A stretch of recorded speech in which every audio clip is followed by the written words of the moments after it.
ituloy na natin yung project doon sa previous video kung paano gumawa ng notepads. Pinakita ko doon kung paano mag-layout ng mga elements para makagawa ka ng isang pad. Ito yung nagawa natin previously. Ang dimensions nito ay 90 by 140 mm.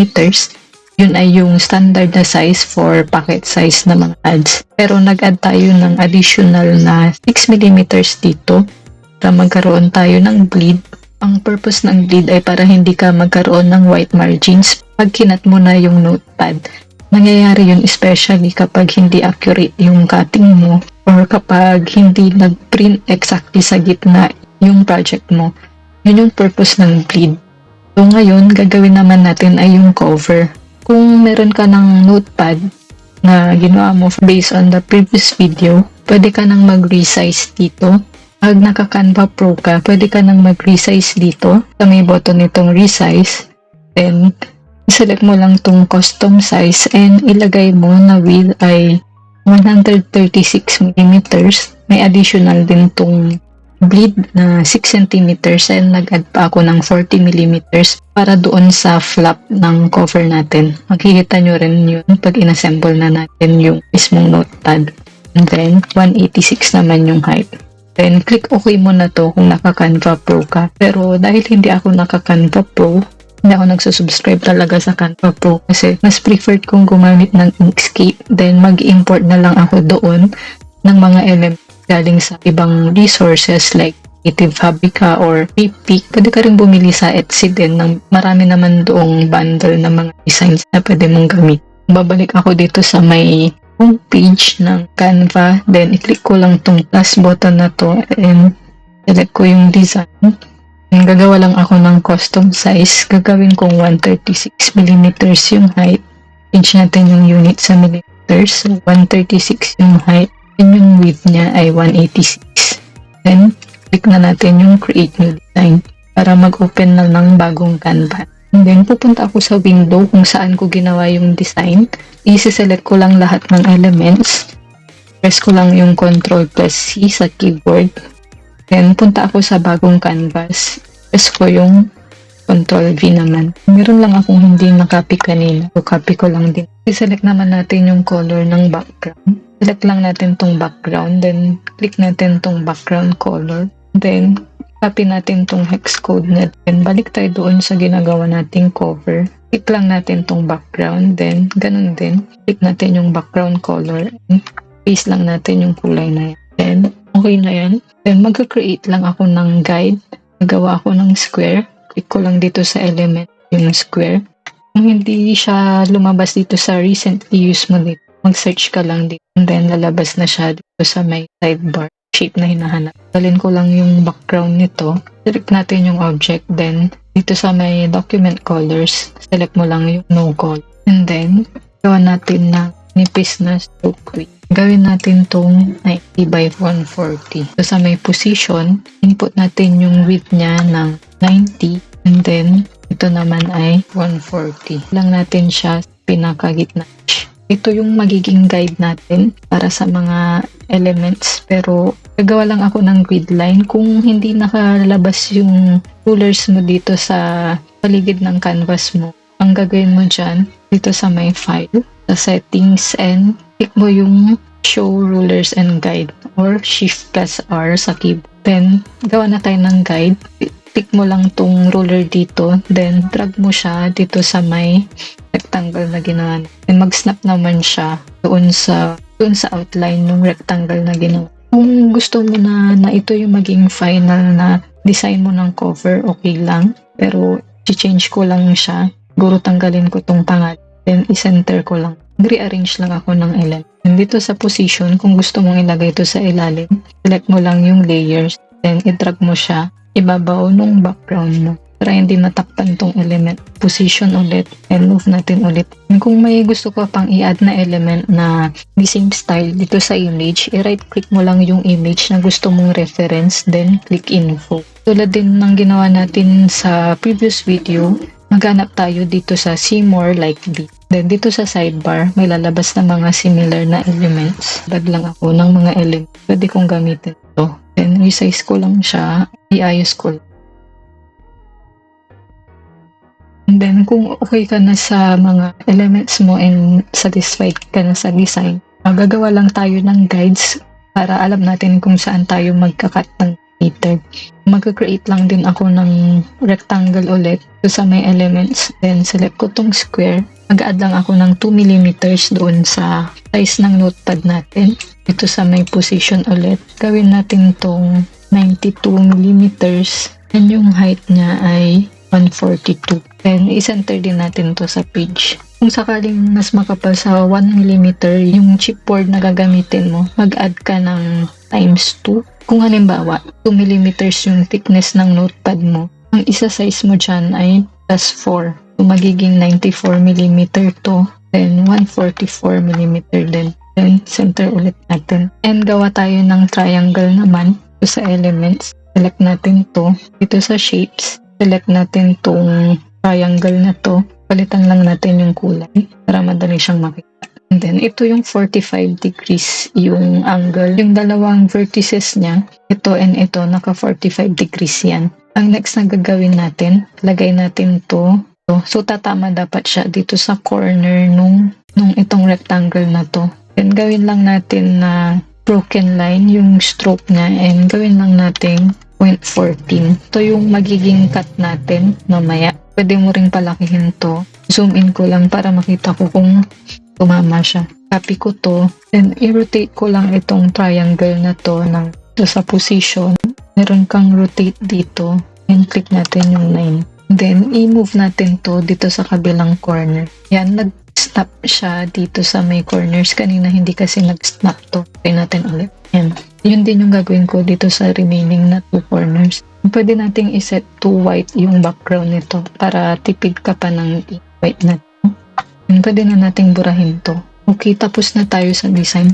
Siguro palakin ko lang to ng konti. And then, kung okay ka na, pwede mo nang i-download to as PNG. Ito sa may share, click download. And then, gawin mo siyang maximum size na pwede mong i-export kung naka-Canva Pro ka. Pero hindi ako naka-Canva Pro, so limited lang yung resolution na kaya kong gawin. Then, click download. Then, balik tayo dito sa homepage ng Canva. Nag-create ulit tayo ng new project. And gawa tayo ng A4 size na document. Itong 11.69 by 8.27 inches. And balik tayo sa homepage ng Canva at mag-create tayo ng new A4 size na document dito sa design. And iselect mo yung 210 by 297 mm or yung width niya. Gawin natin 297 then 210 mm. Then create nyo dito. Then i-upload lang natin yung ginawa natin kanina. Click upload file. Then doon tayo sa downloads folder. Then import natin to.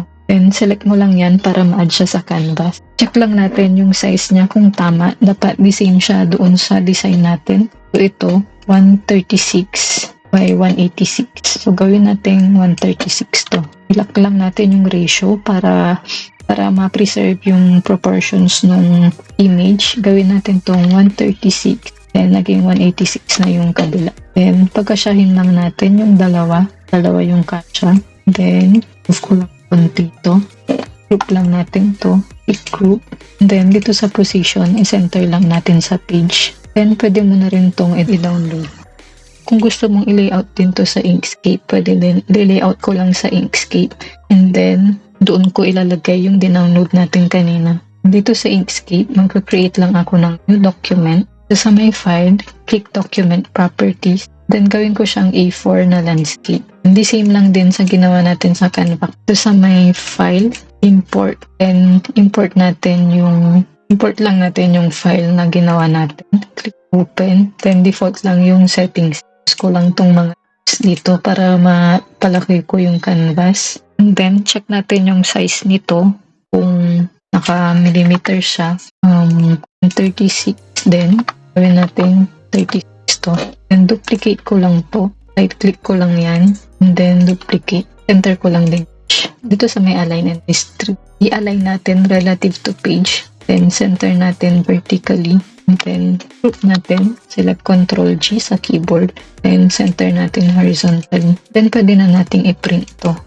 And print ko lang siya sa photo paper na A4 size din. And gawin mo lang yung settings niya ay Papalitan ko lang yung settings ng printer ko based doon sa actual material na gagamitin ko. Print ko siya sa high quality. Then turn off ko lang tong bidirectional printing para mas mataas pa yung quality niya. Pag bidirectional printing kasi, mas mabilis siyang mag-print pero nako-compromise ng konti yung quality. Kaya lagi kong tina-turn off. Then click OK. Then print na natin. Ito yung naging print out. Umamit ako ng glossy na vinyl sticker paper.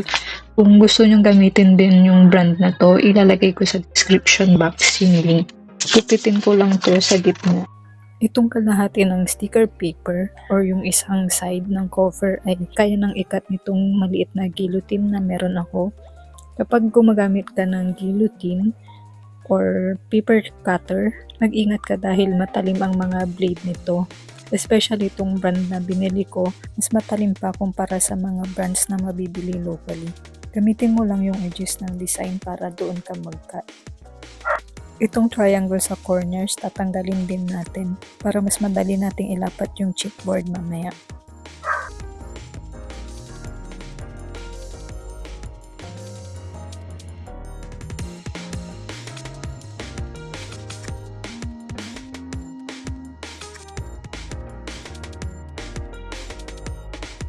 Ang gagawin ay i-apply na natin itong design sa chipboard. Ang method ko dito, tinatanggal ko muna ang backing ng sticker, tapos binabaliktad ko siya para naka-expose ang sticky side. Kaya kanina pa lang, in-incorporate ko na sa design yung pagkat ng small triangles sa corners. Yung mga triangles na yun ang magiging guide natin para madaling mahanap ang gitna ng cover at maiwasan na maging off-center o tabingi ang design sa harap. Gamit itong squeegee na may felt edge, ifo-fold ko muna ng bahagya ang isang flap. Pero bago ko siya tuluyang idikit sa surface, ididikit ko muna siya sa side ng chipboard. Importante na i-check muna kung straight ang edge alignment. Kapag sigurado na tayong pantay, saka ko na siya ididikit completely sa ibabaw, itong kabilang side ng chipboard. Pagdating naman dito sa corners, ipo-press down ko lang yung excess parts papunta sa edges. Ito ang technique para maging malinis ang corners at walang ma-expose na chipboard. Uulitin ko lang itong same method sa lahat ng sides at corners.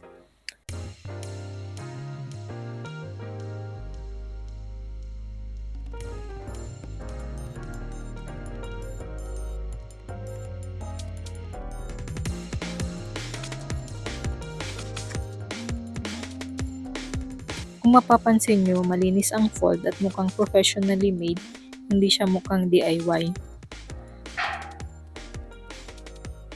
Next step, tatakpan naman natin yung inside part na may exposed pa ring chipboard gamit ang plain white sticker paper. Ang size ng rectangle na ito ay around 4 to 6 mm na mas maliit kaysa sa actual size ng chipboard. Bakit? Yun ay para magkaroon tayo ng clean border na around 2 to 4 mm sa gilid. Mas polished ang magiging dating kapag meron ganito. Ine-expose ko muna ang around 3/4 inch sa isang side ng sticker paper. Ito muna ang ilalapat ko sa cover at sinisigurado kong nakagitna talaga yung sheet na to before ko i-apply completely. Kung confident ka na nakasenter yung sheet ng sticker, dahan-dahan ko nang itutulak itong squeegee papunta sa kabilang side gamit ang isang kamay ko habang hinihila ko naman ang backing sheet gamit ang kabila kong kamay. Ganito ang tamang paraan para maiwasan ang bubbles at wrinkles.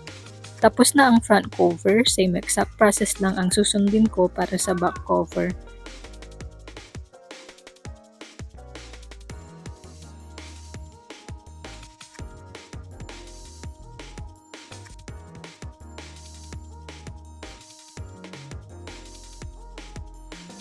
And ayan, tapos na natin ang notepad cover. Sa susunod na video, magra-wrap up na tayo ng ating project.